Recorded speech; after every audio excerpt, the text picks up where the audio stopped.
चलिए, question number 122। A nurse is caring for a client in labour. एक client जो labour में है उसको केयर कर रही है। What client response indicated the transition phase of labour probably has begun. इनमें से क्या सिम्टम बताएगा कि अब ट्रांजिशन फेज लेबर का शुरू हो चुका है। तो ध्यान रखिए बच्चे, जैसे ही सर्वाइकल डायलेशन होता है, सर्वाइकल डायलेशन कंप्लीट होता है, उसको ट्रांजिशन फेज कहते हैं ना। फिर सेकेंड स्टेज ऑफ लेबर में जाता है। लेबर काफ़ी ज़्यादा इंटेंसिफाई हो जाता है। स्टेज फर्स्ट से आप किस में जाते हो, स्टेज सेकंड में जाते हो, ठीक है।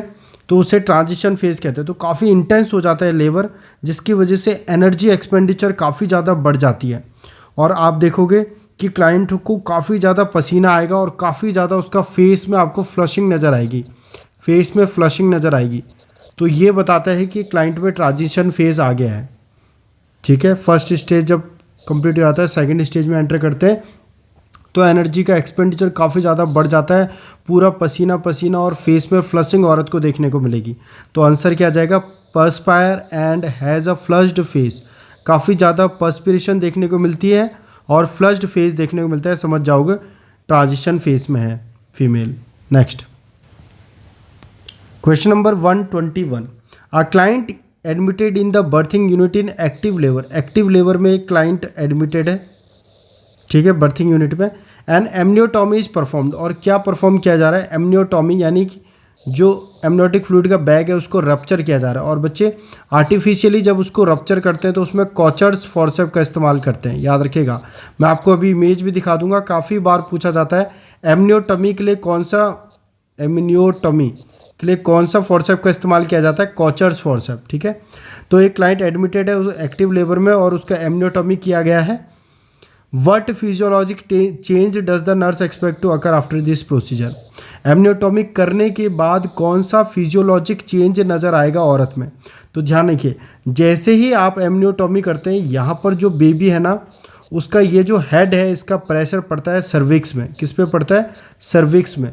और आप देखोगे जैसे ही इस बच्चे के हेड का प्रेशर पड़ेगा सर्विक्स में, सर्विक्स और जल्दी जल्दी इफासमेंट, सर्विस का इफासमेंट और सर्विस का डायलेशन दोनों ही क्या करता है बच्चे, बढ़ जाता है। इसलिए याद रखना है एमनियोटॉमी क्यों करी जाती है, ताकि इफासमेंट और डायलेशन को बढ़ाया जाए। तो आंसर क्या होगा, एमनियोटॉमी करने के बाद नर्स क्या ऑब्जर्व करेगी कि जो डायलेशन और इफासमेंट है वो प्रोग्रेसिव हो गई है, ज़्यादा होने लगी है डायलेशन एंड इफासमेंट सर्विक्स की। क्योंकि सर्विक्स पर किसका प्रेशर पड़ता है, फीटल हेड का, फीटल हेड का। चलिए next question number 125। A client undergo cardiac catheterisation. एक व्यक्ति का कार्डिक कैथेटराइजेशन किया गया है फीमोरल आर्टरी के थ्रू, पाँव के थ्रू, फीमोरल आर्टरी के थ्रू कार्डिक कैथेटराइजेशन के लिए कैथेटर डाला गया है। Because of history of bilateral mastectomies, what is the important nursing action after this procedure. मैं ये आपको पढ़ाते पढ़ाते थक चुका हूँ बच्चे की कार्डिक कैथेटराइजेशन के बाद सबसे ज़्यादा खतरा किसका होता है, ब्लीडिंग का। तो नर्स को क्या देखना चाहिए, क्योंकि आर्टरी पंचर कही गई है, कहीं ब्लीडिंग तो नहीं हो रही है, यही इसका सही आंसर होगा। इसीलिए ग्रोइन रीजन जहाँ से कैथेटर डाला गया है वहाँ पर ब्लीडिंग के लिए देखिए और उसको बोलिए कि उस पाँव को जिस लेग से हुआ है उसको मोड़े ना, उसको फ्लेक्स नहीं करना है, लेग को हमेशा स्ट्रेट रखना है। अच्छा, आपको लेग के लास्ट में जो पेडल पल्स होती है उसको चेक करना है, पेडल पल्स को चेक करना है कि वो सही आ रही है या नहीं। क्योंकि अगर पेडल पल्स, उसकी पल्स बढ़ी हुई है तो समझ जाओगे ब्लीडिंग हो रही है, ठीक है। तो ये सारे लक्षण हमें देखने होते हैं कार्डिक कैथेटराइजेशन के बाद। कार्डियो की जो यूनिट है उसमें मैंने डिटेल्ड में आपको समझाया है। Next question number 126। A client with heart failure. एक क्लाइंट में हार्ट फेलियर हो रहा है और उसको किस ड्रग में रखा गया है, डिजॉक्सिन ड्रग में। याद रखना बच्चे, डिजॉक्सिन क्या होती है, डिजॉक्सिन ड्रग ऑफ चॉइस होती है हार्ट फेलियर की।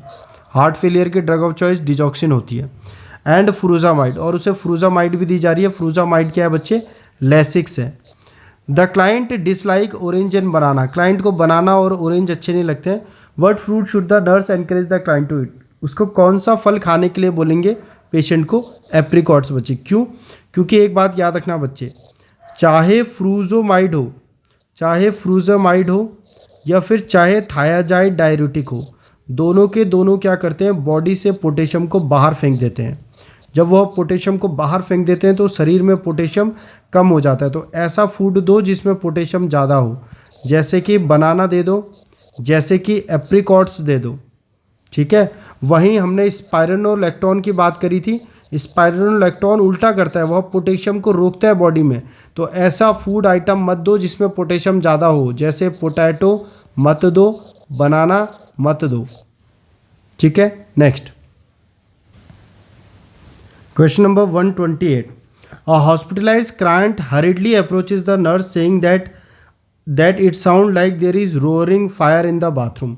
उसे लगता है कि बाथरूम में आग लग गई है। In reality the client roommate has just turn the shower on full force. यानी कि शावर का जो आवाज़ थी उसको क्या लगा कि वहाँ पर रोअरिंग फायर, वहाँ पर उसको क्या सुनाई दे रहा है, ऐसा सुनाई दे रहा है कि आग लगी है, जबकि उसके किसी ने बाथरूम में क्या खोला था, शावर को खोला था। What term the best describe this experience. तो ये क्या है बच्चे, शावर की आवाज़ को क्या समझ लिया उसने, आग की आवाज़ समझ लिया। ये इल्यूज़न है। इल्यूज़न में स्टिमुलाई प्रेजेंट होता है लेकिन व्यक्ति उसको गलत परसीव कर लेता है। तो रॉन्ग या मिस इंटरप्रिटेशन को क्या कहते हैं, मिस इंटरप्रिटेशन कब होता है, miss interpretation of real stimuli. कोई रियल स्टिमुलाई प्रेजेंट है उसको गलत समझ लिया है, क्या कहलाते हैं, इल्यूज़न, ठीक है। एक वो पूछता है कि रस्सी है पड़ी हुई, उसको वो सांप समझ लेता है। तो रस्सी को सांप समझ लेना क्या है, इल्यूज़न है।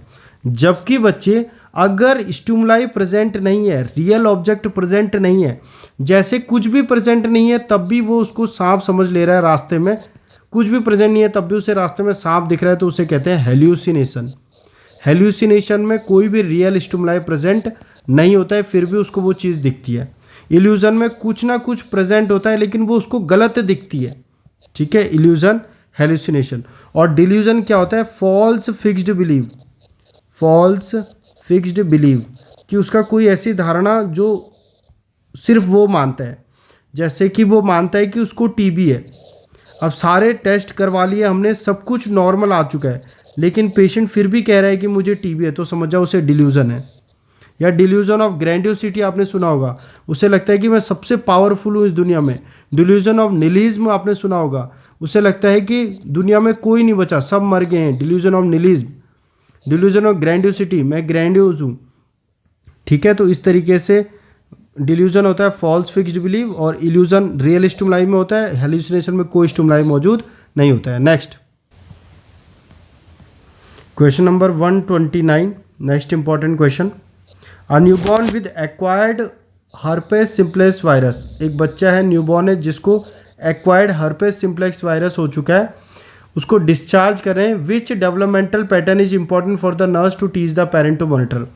क्या बोलेगी नर्स की पेरेंट्स को क्या मॉनिटर करते रहना है। एक बात याद सुनना, जिन बच्चों को एक्वायर्ड हर्पेस सिम्प्लेक्स वायरस होता है ना बचपन में, उनको हो जाता है आगे चलकर, उनको हो सकता है रेटिनल डिस्प्लेजिया, यानी आँखों से रिलेटेड दिक्कत हो सकती है जिन बच्चों को एक्वायर्ड हर्पेस सिम्प्लेक्स वायरस है। इसीलिए पेरेंट्स को बोलना है कि उसकी विजुअल क्लैरिटी, उसकी आँखों को, उसके विज़न को आपको देखते रहना है, ध्यान रखना। ये क्वेश्चन कभी भी पूछा जा सकता है, ठीक है। Next question number 130। A health care provider prescribe tolterodine. एक व्यक्ति को टॉलटेरोडिन दिया जा रहा है for a client with an over active bladder. एक व्यक्ति का ओवर एक्टिव ब्लैडर है, बार बार ब्लैडर यूरिन पास करने के लिए अर्ज कर रहा है, तो उस व्यक्ति को टॉलटेरोडिन नाम की दवाई दी जा रही है। बच्चे ये टॉलटेरोडिन क्या होती है, एंटी स्पाज्मोडिक, यानी जो स्पाज्म हो रहा है बार बार ब्लैडर का उसको रोकती है, ठीक है। तो टॉलटेरोडिन एंटी स्पाज्मोडिक होती है। What most important for the nurse to teach the client. अगर वो उसको टॉलटेरोडिन दवाई दे रही है तो नर्स उसको क्या चीज़ बताएगी। याद रखें ये एंटी स्पाज्मोडिक दवाई होती है, लेकिन इसका एक साइड इफेक्ट होता है बच्चे। टॉलटेरोडिन का एक साइड इफेक्ट होता है, वो है कि इससे क्या होता है, पेशेंट को चक्कर आते हैं, ठीक है। तो इससे पेशेंट को डिजीनेस हो सकती है, और डिजीनेस के साथ साथ ब्लड विजन भी हो सकता है, ब्लड विजन। तो इसीलिए इस व्यक्ति को डिजीनेस और ब्लड विजन हो सकता है, इसीलिए इसको अवॉइड करने के लिए बोलेंगे एक्टिविटीज़ जिनमें अलर्टनेस चाहिए until the response of medication is known। ठीक है, आपको ऐसी एक्टिविटीज़ को अवॉइड करना है जिनमें अलर्टनेस की ज़रूरत होती है, क्योंकि ये डिजीनेस करवा सकती है। टॉल्टेरोडिन ध्यान रखिएगा। डिजीनेस और ब्लड विजन इसका साइड इफेक्ट है, एंटी स्पाज्मोडिक होती है, ओवर एक्टिव ब्लैडर के लिए यूज़ की जाती है। Next question number 132, a infant who was just circumcised, एक इन्फेंट जिसका सर्कमसिशन किया गया है, is to be discharge with his parents, उसके पेरेंट्स के साथ डिस्चार्ज किया जा रहा है। What should the nurse include in the discharge instruction about post circumcision care? अगर किसी बच्चे का सर्कमसिशन किया गया है तो पोस्ट सर्कमसिशन केयर में क्या बताएंगे पेरेंट्स को? बच्चे ध्यान रखें, उसमें ये बताया जाता है कि आपको डाइपर्स को लूजली पहनाना है पहले 2-3 दिनों तक, क्योंकि अभी अभी सर्कमसिशन हुआ है तो हो सकता है कि उसमें पेनिस पे दबाव पड़ेगा। इसीलिए ध्यान रखें 2-3 दिनों तक पेनिस पे प्रेशर ना पड़ने दें ताकि वो हील हो सके। इसीलिए डाइपर्स को लूजली लगाना है ताकि पेनिस पे क्या ना पड़े, पेनिस पे ना पड़े प्रेशर, क्योंकि बच्चे उसको अभी हील होने के लिए समय लगेगा। इसलिए 2-3 दिनों तक कोशिश करें कि आप लूजली डाइपर को लगाएं उस बच्चे में। ठीक है, इंपॉर्टेंट क्वेश्चन है, पूछा जाता है। Next question number 134, a nurse is caring for a 3-year-old child with meningitis, 3 साल का बच्चा है, उसे मेनिंजाइटिस है। Forward sign and symptom of increase ICP should the nurse include in the child, किन लक्षणों से पता चलेगा कि उसका आईसीपी बढ़ा हुआ है? बच्चे आईसीपी बढ़ता है तो वॉमिटिंग होती है, हेडेक होता है, इरिटेबिलिटी होती है, ये 3 लक्षण उसमें देखने को मिलेंगे। टेकिपनिया, टेकिपनिया नहीं होगा बच्चे, रेस्पिरेटरी रेट तो कम होता है। ठीक है, ब्रेडिकार्डिया होता है और ब्रेडिपनिया होता है। और हाइपोटेंशन, हाइपोटेंशन नहीं होता बच्चे, सिस्टोलिक बीपी तो हमेशा बढ़ता है अगर आईसीपी बढ़े तो।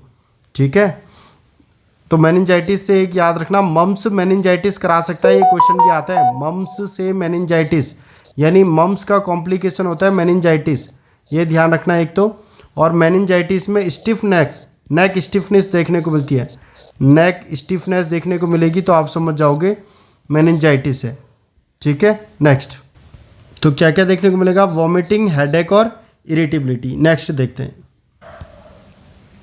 Question number 136, a client receiving hemodialysis undergo surgery to create AV fistula, AV fistula बनाया जाता है एक व्यक्ति के हाथ में जिसको हीमोडायलिसिस चल रहा है।